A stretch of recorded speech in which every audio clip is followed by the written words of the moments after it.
Beale Street. Yeah. And I've got it's the number. I will say this: it is the #1 tourist attraction in the state of Tennessee. Oh, come on. Yep. You mean I'm away for 3 minutes and you just throw out this pack of lies? I mean, you're telling me more people go to Beale? Oh, all because I walk anywhere else away. in Tennessee. Yeah. You see, listen, we can count the people on the street right there. You know, there are tons of people.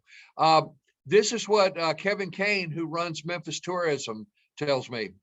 The biggest attraction in the state. I will say this, because I used to be a reporter in the world of tourism. There's a lot of different ways that they define that. Yeah, Dollywood will say that. By some definitions, the Speedway in Northeast Tennessee is the most visited, this, that, and the other, and by some, it's Neyland Stadium. Anyway, there's different ways. Yeah, the Great Smoky Mountains. Okay, back to that. Why is Nashville better? Okay, we talked about Lower Broad. We talked about Beale Street. The Ryman Auditorium, built in a. There's a weird story about why the Ryman was built, but it was a steamboat captain who changed his ways, stopped drinking, became religious, and started building this place. And he didn't raise all the money before he built it. He kind of built it one series of bricks at a time, and he would build some for a while, and then raise money and build more for a while. And it's amazing when you see this thing, because this is long before country music. He built it basically as a tabernacle. It's called the Gospel Tabernacle.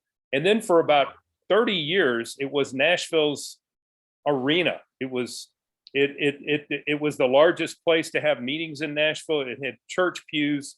There were political meetings there. There were concerts there.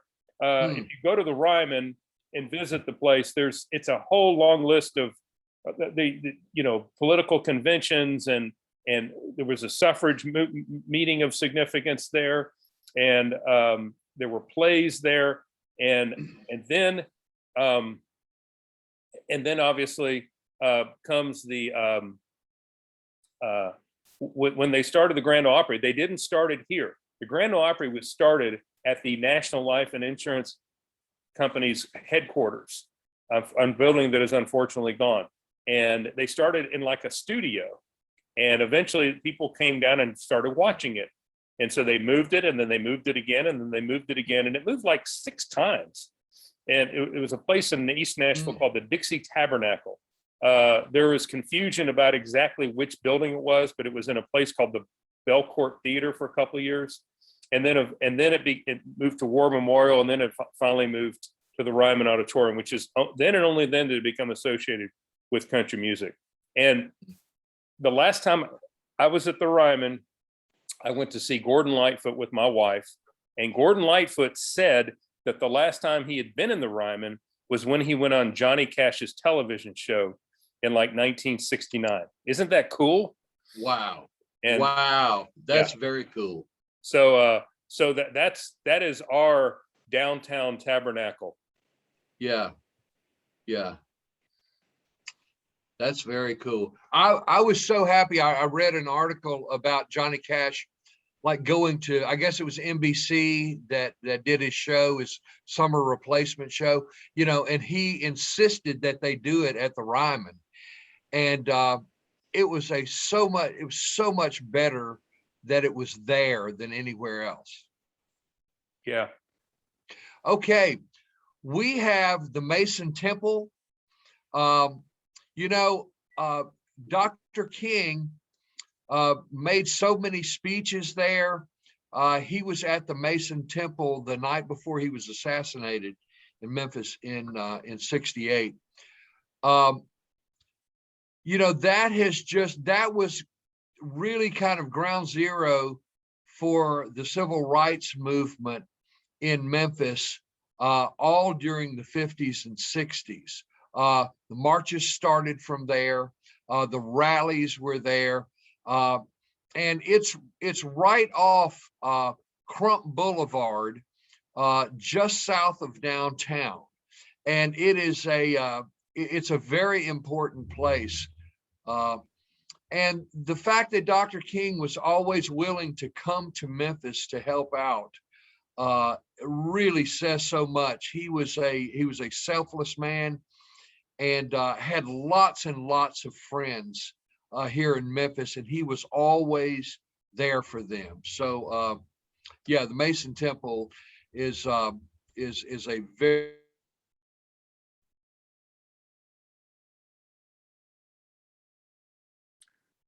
Well, can you hear me, Willie? I can hear you now. Yeah. Okay, we're having fun here. But obviously the big thing is that was where he made the speech the night before he was killed. Yes. And the funny thing with that is I had a friend who worked for the NBC affiliate here. His name was Paul Bateman, and he passed away a couple of years ago. But he said when Dr. King started that speech, there were 5 or 6 cameramen there. And of course, back then in 1968, they all shot film, and you could put a load for about 12 minutes in a camera, and then you'd have to put another load in. And Paul Bateman said, I looked around and nobody was shooting but me. He said the other 4 or 5 cameramen never rolled on that speech. So when you see that speech where he says, you know, I've been to the mountaintop, I may not get you, but I'm not afraid of any man tonight. It's always that same angle. You're looking up at Dr. King. And Paul Bateman was the only person who pushed the button that night. Isn't that something? It is amazing, because today it'd be live on the internet and C-SPAN. Yes. And everything. Yeah. Yeah. Okay, let's talk about smaller places that you'll find. There's a place called Hat Showprint. Have you ever been to Hat Showprint? I have a bunch of their work around here. I love those things. What do you call this technology? It was movable type, I guess it is. Yeah, it was movable type, block printing. Yeah. Yeah. Now I think they've moved Hat Showprint several times. It's now owned. Last I checked, it was actually owned by the Country Music Foundation. This was something that was going to go down and be shut down, and they actually kept it alive. But I used to take. I used to take friends in there when they're visiting Nashville. One places I wanted them to go was Hat Showprint, and they buy up some of these signs. But this is a real, and it's got a major education component to it now. But obviously, over the years, they've learned to treasure these fonts that they use, because these letters and this type, because you can't buy these things anymore. And there was, by the way, there's a Knoxville version of Hat Showprint called Yeehaw Industries. And they preserve it there too as well. Wow. What's the Withers collection? Well, Ernest Withers was an American photographer here in Memphis. He was in the service during World War II. And when he got out of service, he was one of the first African-American policemen in Memphis. He was in that first class, and I think there were maybe 15 people in that first group. But he did that for a few years, so he was kind of connected in those groups. But he started shooting photographs, and I knew Mr. Withers well. I interviewed him 2 or 3 times, and I used to see him probably every couple of weeks.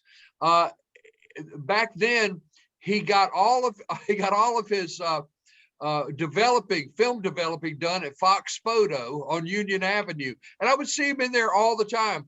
Then he got mad at them and went down to Walgreens, and he told me, he said, "You need to quit going to Fox. You need to come on to Walgreens." So I started using Walgreens too. But over his career, he was everywhere. He was at every civil rights march. He went down to Sumner, Mississippi when they had the Emmett Till trial, and almost got beat up down there, but he was taking pictures down there. He took a picture about an hour after Dr. King had been assassinated. He went in the rooming house where James Earl Ray stood in the bathtub and shot out the upstairs window. Mr. Withers took a picture of that bathroom. about an hour after it happened. He shot pictures of every blues man you can imagine. He has some shots of B.B. King and Howlin' Wolf and Elvis Presley and everybody in the music scene. He shot the Negro Baseball League teams all over the place. When he started getting all of his negatives together, they did a count and he had over 1 million negatives. And he just had them in boxes everywhere. And it has taken them several years to go through and digitize everything. And now they're using a lot of those. They will license those photographs Hey, Willie. to different people. Yeah, there's one. Yeah, it's on my wall. I got to admit, I spent a few $100s. The thing, but anyway, you've talked a lot about Mr. Withers. What's his connection to Beale Street? Because we got to move on. What about the store? He has his gallery is on Beale Street. Yeah, and he had been on Beale Street for years. And he would be in there. You could stop by and talk to him. He'd take you. He'd show you hundreds of photographs. The connection, though, is that he has a gallery. His family has a gallery in Beale Street, and you can go in and see these pictures. You can't see these pictures on the internet, okay? But you have to go into the. That's right. You have to, and there are amazing photographs in the civil rights movement. I'm here. I'm making your case for you, but we're. I know you are. Thank you, Bill. You were going to talk for an hour about him if I didn't stop you. We all know that. I know it. I love Mr. Withers. He was my friend. Getting back, Memphis. Okay, what's this stuff you're telling me here? That's right. Memphis was known as the hardwood capital of America. They say that Chicago was built from the hardwood around Memphis. And over 400 sawmills in the area back during that time. The Bruce Company was the big company. They owned most of the hardwood around here. Now, I am told that we were the hardwood capital, but Bill, I think you have another story. Okay, all I can tell you is this. Years ago, when I became interested in Nashville history and looked through all the newspapers, I saw that Nashville described itself in many ways. Nashville called itself the hardwood capital of the world, also the coffin making capital of the world. And we were very proud of that because coffins, a lot of wood goes into a coffin. It used to be, and this is what would happen is the wood would be cut down in markets upstream from here. They'd be brought to Nashville and you'd see these log rafts on the Cumberland River. I nearly called my first book Log Rafts on the Cumberland or something like that. Okay, I once knew a man who died at about the age of 100 in the late 1990s. And he swore to me that when he was a child, he got whipped because he and his friends were playing on these log rafts. And by the way, this raft is right about where this land right here is where the Titan Stadium is today. This is where all the lumber yards were. They would basically they would bring the raft down, cut it into wood, and pay the raftmen and who would go back upstream. And the most famous of the men who the rivermen was a guy named Hull, who was the father of Cordell Hull. There's a wonderful story that when Cordell Hull became a famous judge and a politician, he was having dinner in the Maxwell House Hotel in downtown Nashville. And there was a homeless bum at the front door. And Mr. Hull was sitting around with all his other important people. And this person pushed his way in, and the employees of the hotel were very apologetic and said, "Sir, we're sorry, Mr. Hull, this man insisted he got to meet you." And Cordell Hull turned around and said, "Daddy, you made it." And it was his father who still made his living riding these rafts up and down the river. His father had a number of professions, including moonshiner and other things, but that's how far Cordell Hull was away from this first industry in Nashville. So what's this?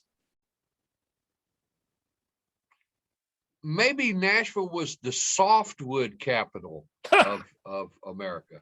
Well, why don't you talk to those people in Clay County about how soft their oak trees are? Why don't you just try that? But what's this? Yeah, What's this bridge? What's this bridge? This is the Frisco Bridge. It was opened in 1892, and it really was. I mean, obviously the Mississippi River is very wide at Memphis. You know, and this was at one of the narrowest places. I believe that is about 3/4 of a mile. And but when it opened, it was a railroad bridge only. Later, they put cantilevers out to the side, and those were for cars. And so automobiles started going, wagons and automobiles started going across a few years later.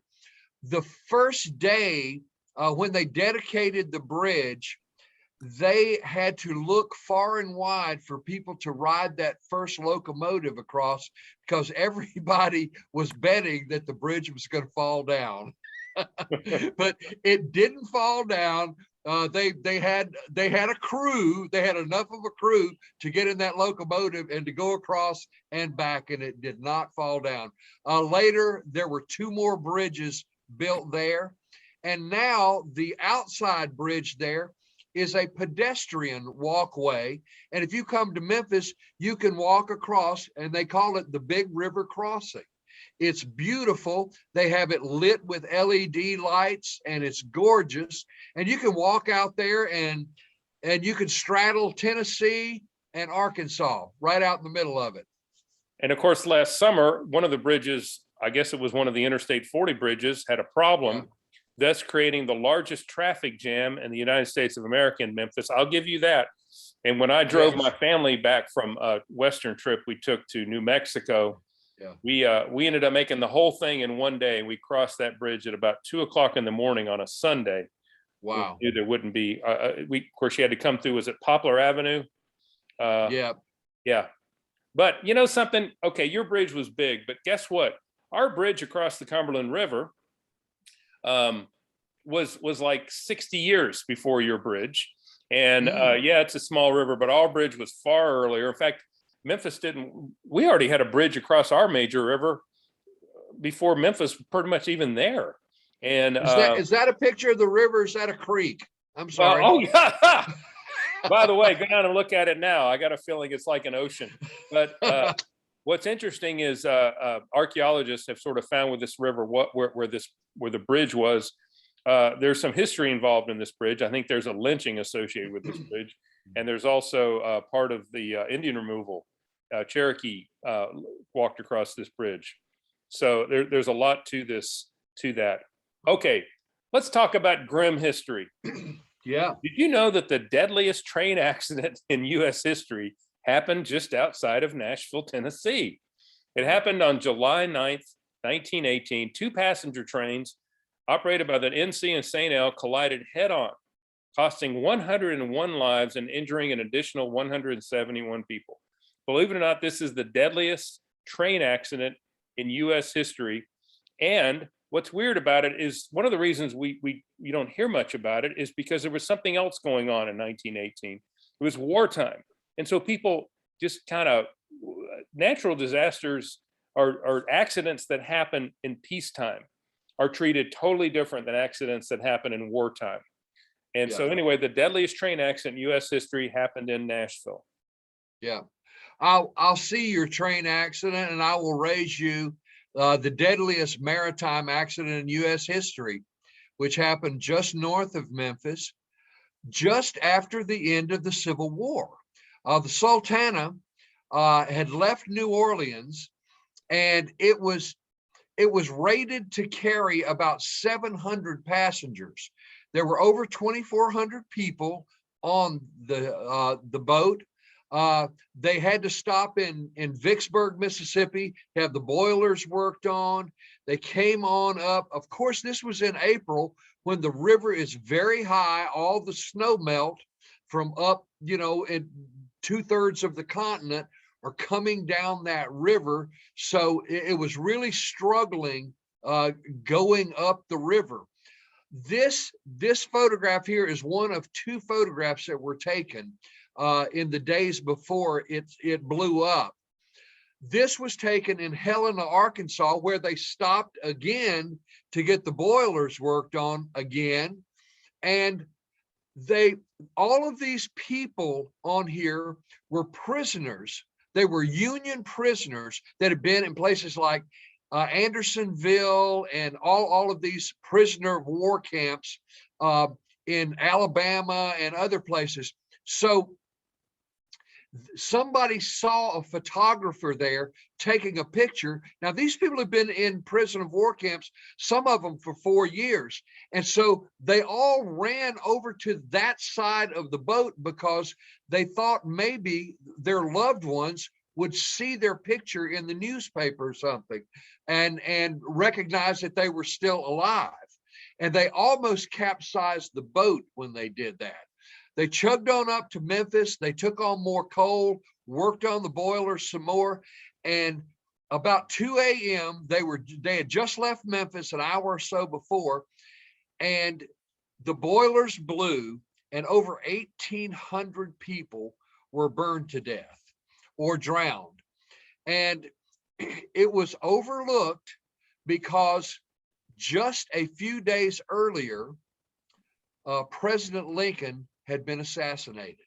So there are only, and there's in the cemetery that my wife runs, there's a marker to these people. There used to be a lot of them buried there. They were temporarily buried there, and then they were moved. But there's still, I think, 7 or 8 of the victims buried in Elmwood Cemetery.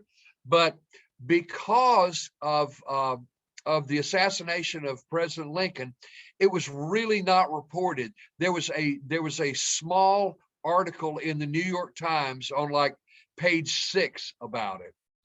But still, the largest, I mean, larger than the Titanic and all of that. I guess this is a good point to ask ourselves why we're bragging about who has the most deaths. Yes. I'll concede that epidemics don't hit Nashville. I guess we have to look at COVID at this point, but maybe we should stop bragging. I tell you what, I'm going to take a different approach. Okay. We know how to handle an epidemic better than you guys do in Memphis. What happened in the 1870s with yellow fever is unbelievable. But what, 1 in 4 people died who remained in the city or something like this? Yeah, Memphis had about 50,000 people in, they had 3 big yellow fever epidemics, 1873, 1878, 1879. The 78 was the worst. And anybody who could leave Memphis left Memphis. We had a big German population at the time. They were a lot of them were brewers, and Memphis, of course, has very good water. And so this was kind of the beer capital of the South. All of those people, all the German immigrants, moved up to St. Louis. And guess what? St. Louis became the brewing capital. People left and never came back. There were over 5,000 people of the people who were left. So I think there were about maybe 25,000 people left, and 5,000 of those died.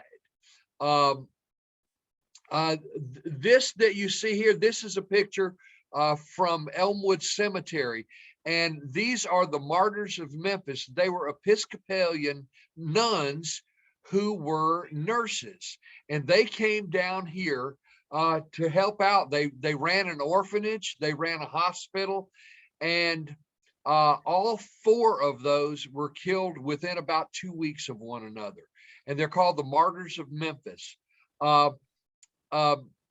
During that time, Elmwood Cemetery would sometimes have 100 burials a day, and they buried people in trench graves. There's a trench grave there that has over 1,500 bodies in it. It devastated Memphis, and Memphis really didn't come back. And some people would say Memphis never came back from that. That it was an awful, awful thing. All right, we're going to liven things up a little bit. I'm going to let you go first. You're going to lose this argument. I tell you right now. But what is the greatest animal in Memphis history? Well, this is Leo the lion, who was photographed at the Memphis Zoo in the late 1920s, when motion pictures first came out. This is the Mgm Lion that you still see today on MGM Productions. Probably the most seen lion in history, I would say. And here are some guys. This was shot in Hollywood, but they took Leo out from Memphis, and then he roared for them. And I would have been pretty scared had I been either one of those guys, either the cinematographer or the sound man. I don't know if I could have made that one. But yeah, so that's one thing that very few people in Memphis even know about. Okay. Go ahead, Bill. Can you hear me? I just want to make sure I'm getting internet stability issues. You can hear me? Yep. Okay. The greatest I can hear you. animal in Nashville history is a dog. He's not just any dog. He is the first seeing eye dog ever to be used in the United States.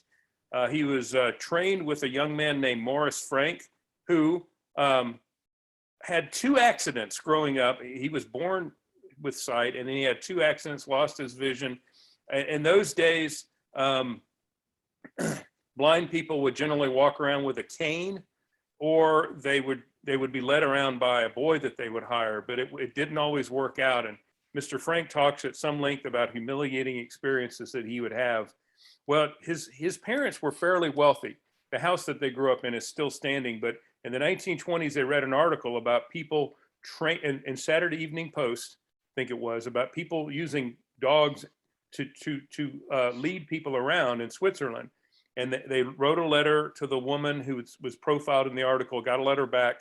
He got on a ship and went all the way to Switzerland and learned how this dog could lead him around. But it had really never been done. When he got back to the United States, he got to New York Harbor. And from that moment on, he and his dog were basically the center of attention for the rest of their lives. The dog's name was Buddy. And it's because of Mr. Frank would later start a school that trained seeing eye dogs. He would co-found it. It's called the Seeing Eye. And for many years, almost all seeing eye dogs were named Buddy, named after this German Shepherd. Buddy was greeted by 2 presidents, probably the only dog in U.S. history to be greeted by successive presidents. And there were movies. There's been a couple of movies made about him. And just when you think you've heard it all, I've got a friend in Nashville named David Fox. And when I told him this story, he says, "Oh, yeah, that's my great uncle." And I said, "What?" He goes, "Yeah, he had that dog." Oh. So it's not an unusual story, but but kids love this story. And one of the best books that I recommend for kids is he wrote an autobiography, a book about about Buddy. It came out in the 1950s and it was a bestseller. But Buddy is the greatest dog in Nashville history. And the second, and by the way, Buddy eventually passed away. There became another Buddy named Buddy 2. And so those were Buddy the Seeing Eye dogs. What is this invention stuff? Can you hear me, Willie? Well, we are having a lot of technical issues today, aren't we? Can y'all, do we have thumbs up from everybody that can hear us?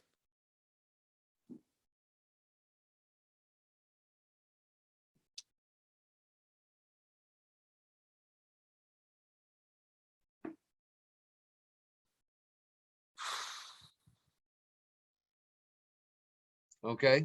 Yep. We're going to find you, Bill. Okay. There we go. All right. I'm gonna go ahead and talk about these inventions. The automobile rotary lift. You know those lifts that use the big cylinder to lift your car up. That was invented in Memphis, Tennessee, by Peter Lunati. And later, Dover Elevators bought that technology, and that's how they started doing the oil-driven high-rise elevators. I got to know Peter Lunati's daughter, and she just passed away a couple of years ago, and she was a lovely lady.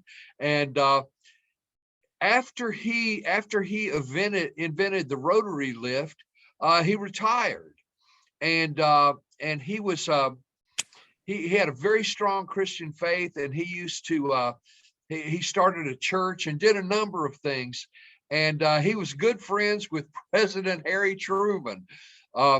Also, the corrugated fire door was invented by F.L. Sano in 1905. Also, I bet you never knew that Thomas Edison lived in Memphis.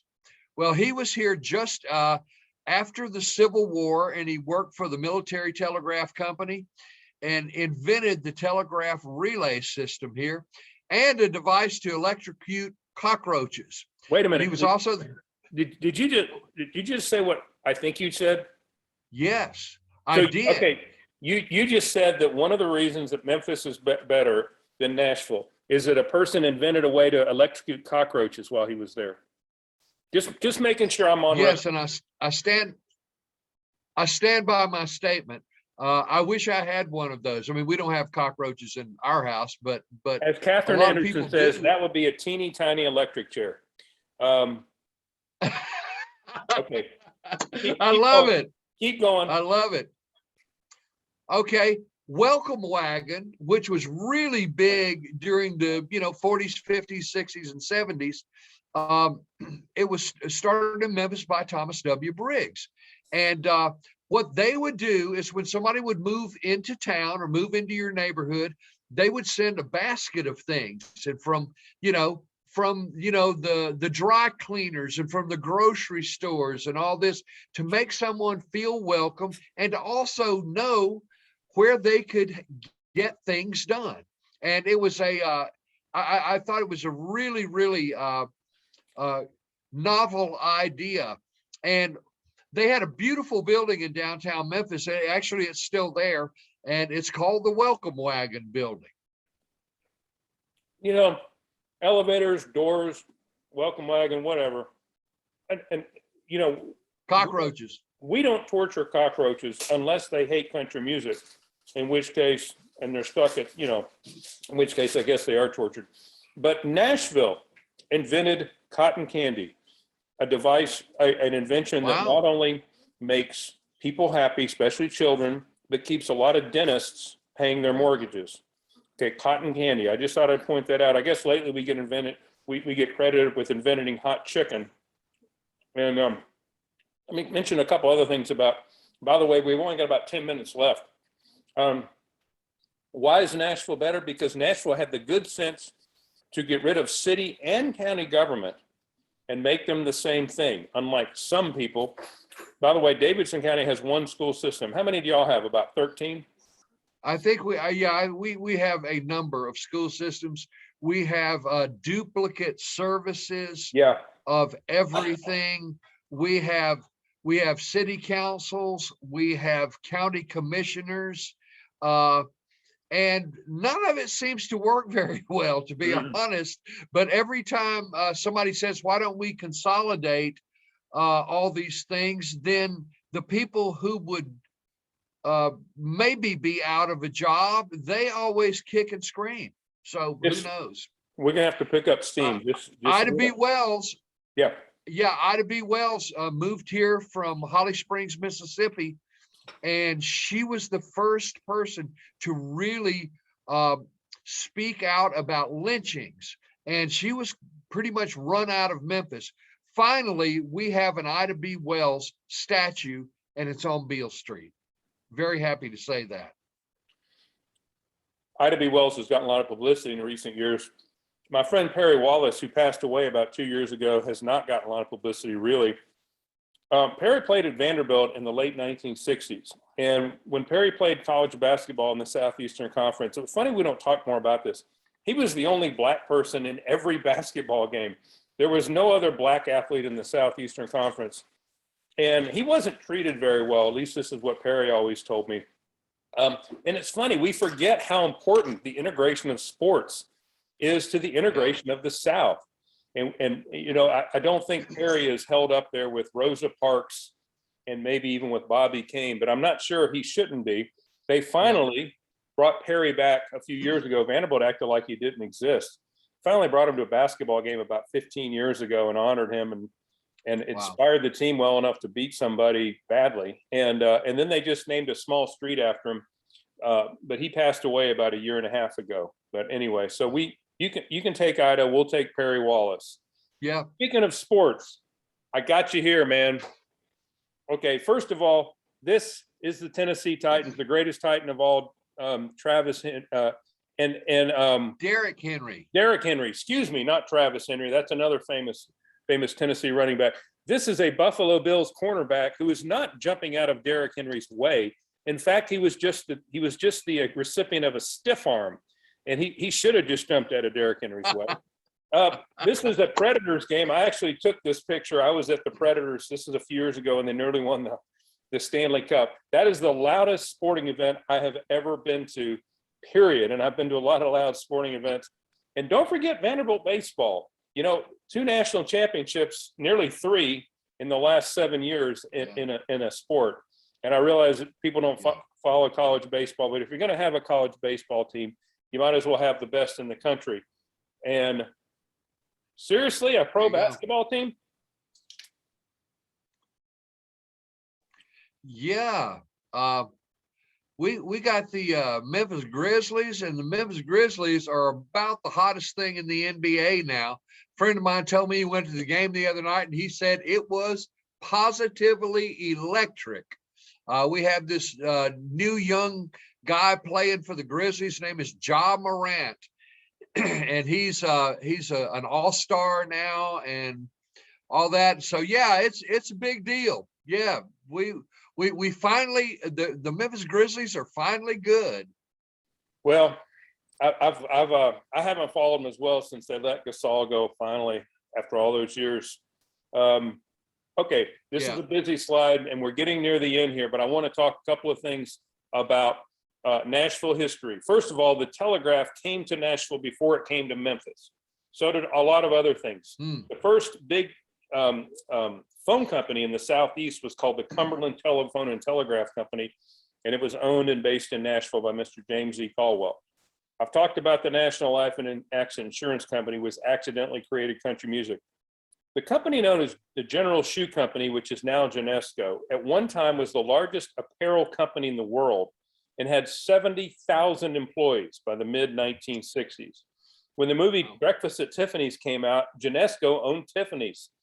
Unfortunately, Genesco basically bought all these apparel companies, shoe manufacturers, shirt makers, all the things that you probably don't want to buy in the 1960s and 1970s. And so it has gone from this enormous thing to a tiny, tiny company. And I did a whole chapter in my book about Genesco, and I never understood why it is that Genesco was never taken over. And one of these executives explained to me, look, Genesco has so much debt, no one would ever take that over. It would be like, it would be like taking over the U.S. Postal Service. It's got too many bills it has to pay. And Hospital Corporation of America, this man on the left, Jack Massey, is the only American to ever take 3 unrelated companies to the New York Stock Exchange.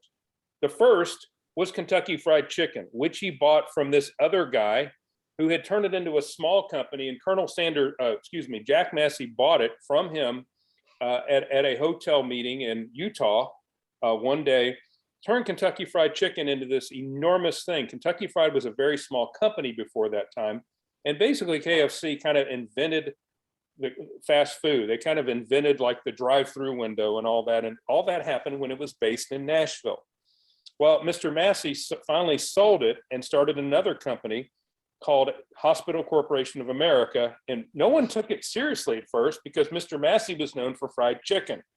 And now HCA is, of course, the largest for-profit healthcare company in the world. So we have some great businesses in our history. Oh boy, here come the Memphis businesses. Yeah, how about, in 1915, if you went to the grocery store, you went in someplace and you handed some guy who was standing behind the counter, handed him a list, and they went back in the back to the warehouse and got your groceries together. And this man, Clarence Saunders, had worked in grocery stores, and he had an idea that people really wanted to pick their own can of peas or their own celery. He didn't want anybody else. He thought that people didn't want anybody else picking which ones they got. So he started Piggly Wiggly. It was the first self-service grocery store, forerunner of the supermarket, and he made a fortune doing that. In 1952, Kimmons Wilson was going to Washington, D.C. with his children.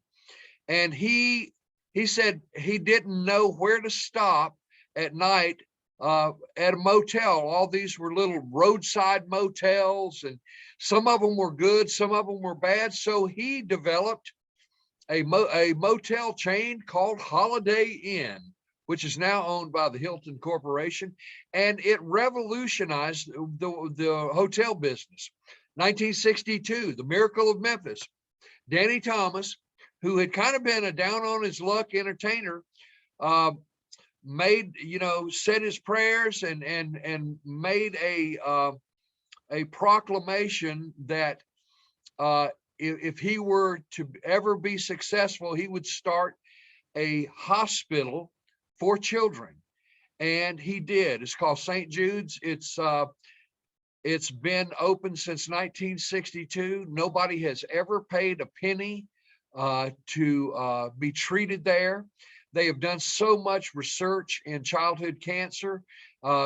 Some of the cancers that children had were 90% fatal, and now a lot of those same cancers are maybe 10%. So they've done a great job at that. 1973, overnight air freight delivery. Now that doesn't sound very sexy, but we call it FedEx. It revolutionized the way you could get your package. You could order something today and get it tomorrow. I rest my case, Bill.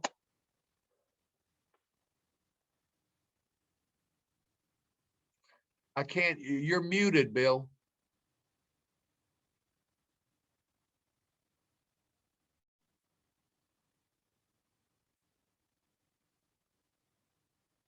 Okay, I'm sorry about that. I muted myself. There you go. I'll admit that FedEx is such a big deal that it's a verb. HCA is not a verb. We don't say, just HCA it when you go into the for-profit hospital. You and I were talking about this earlier. This is a picture that was taken in the early days of FedEx. These people, assuming they're all alive today, don't they wish that they had taken stock instead of whatever $3 an hour that they were making? Don't they saying now, oh, I should have just taken the stock plan. That's Hopefully right. They did. Because going back to the Kentucky Fried Chicken picture, Mr. Massey, and this is John Y. Brown, his young partner, they offered to Colonel Sanders to let him have stock, and Colonel said, your stock isn't going to be worth toilet paper. Well, some of the franchisees did take stock, and some of them are now household names, but the best known is Dave Thomas. Dave Thomas later started Wendy's, and he basically got wealthy as a Kentucky Fried Chicken franchisee. So did Ray Danner, who later started Shoney's. So but going back, okay, we're getting near the end here. Memphis, the port of Memphis is the #2 inland port. Yep. What does it say here about the intersection? We have two of the major interstate highways that intersect here, I-55 and I-40. We have the largest cargo airport in America. Generally, it's the busiest cargo airport in the world. Hong Kong sometimes nudges Memphis out, but last year Memphis was back on top. Did you say Memphis has 2 major interstates? Well, we have 3. I-24, I-40, and I-65. I just thought I'd point out that you have 2, we have 3. 3 is better than 2. Anyway, your airport may have more stuff. Our airport has more people.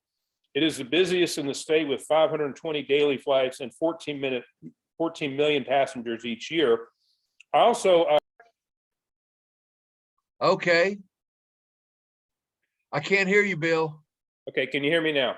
I got you now, yeah. This is, I've done like 15 of these things. I've never had anything like the technology problems that we've had today, but we're still going, man. Okay. Yeah. Can you see my slide now? Yes. Okay. Got it. I guarantee you, Memphis doesn't have lines, security lines, as long as ours. I took my family on a flight. Plane leaves at like 9 in the morning. We get there at 7. I have never seen so many people my entire life. So Yeah. I'm not sure if having a big airport is a good thing. You know, for years they bragged about that in Atlanta. Yeah. But anyway, our airport. And by the way, I'm not sure if you know. Did you know that Nashville's building like a 20-story hotel at its airport? Wow. Going to be owned by. So anyway, it's kind of out of control. And check out this picture. By the way, this is obviously a U.S. Navy Blue Angels picture, but what a beautiful skyline. Okay. Yeah. Why is Nashville better? we're going to round up here with the fact that a lot of people are moving to Nashville, and it's I understand why they're here, but why is this person here? I once ran into Garth Brooks accidentally, and I didn't recognize him at first. But here's the thing about Nashville. When you do run into an important person, you generally don't talk to them. You just kind of leave them alone, because this is Nashville, okay? This isn't Huntsville, Alabama, where you go up and, hey, Garth Brooks. My wife and I were having dinner at a restaurant 2 years ago, and she said, that's Miley Cyrus over there. And I said, who's that? And she was sitting at the table next to us. I didn't even know who it was. You see Marty Stewart out and about at a lot of events. George Lindsay has now passed away. Do you know who George Lindsay was? Goober. Goober, yeah. Goober. You will see. I loved him. I would see him at Kroger, at the post office. I actually would run into the Hager twins every so often. You'd see him out at bars at night, you know, and you say, well, which one is that? You know, because you didn't want to get them mixed up. Did you know that Peter Frampton lives in Williamson County now? I saw him at an event one time, and I didn't, know what to say to him. But okay, this is a true story. The other day I was at the post office, and there's a long line. There's a guy behind me. I start talking to him. It turns out he's John Ford Coley from England Dan and John Ford Coley fame, and he has very strong opinions about U.S. history curriculum. Because when I told him what I do for a living, he's kind of conservative now. Naomi Judd. Did you know that Steven Tyler lives in Williamson County now? I've not run into him, but I probably will. The guy from Aerosmith. And so top that. Oh no, here we go. All right, here we go. Well, we got Jerry the King Lawler. That's me standing with Jerry the King Lawler. I do a TV show on the library channel here in Memphis, and Jerry was my guest one day. He was a fascinating guy. He's a great artist. He paints. I mean, just beautiful stuff. After we finished the interview, I said he had the crown there, and I said, "Hey man, can I wear the crown?" He went, "No." So I didn't get to wear the crown, but there he is. Then over on the other side of your screen, that is Tammy Faye Bakker. And my wife says this picture tells you about everything you need to know about me. I wouldn't stand in line to meet the Pope or the president, or not many people at all. I will, however, go to the flea market and stand in line for half an hour and pay $5 to get my picture made with Tammy Faye Bakker. And look at that. She loves me. She said, "Love you, Willie." You stood in line for this picture? I did for about half an hour. Yeah. One other dumb story.